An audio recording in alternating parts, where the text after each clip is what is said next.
Мифы о дипломатии. Миф первый. Дипломатия – это только про красивые слова. Реальность? Дипломатия – это интересы, давление, расчет, просто упакованные в вежливую форму. Миф второй. Дипломаты всегда дружелюбны. Реальность? Вежливость не всегда признак дружбы.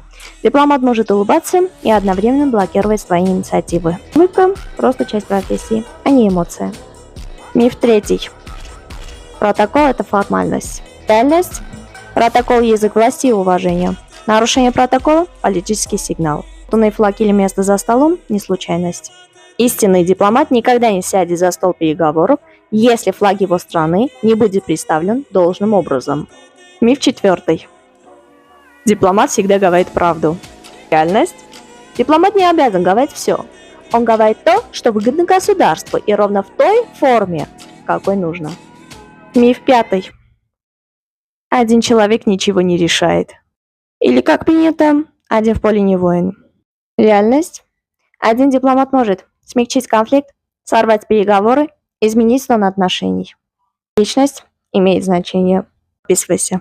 Расскажу, как работает тихая сила.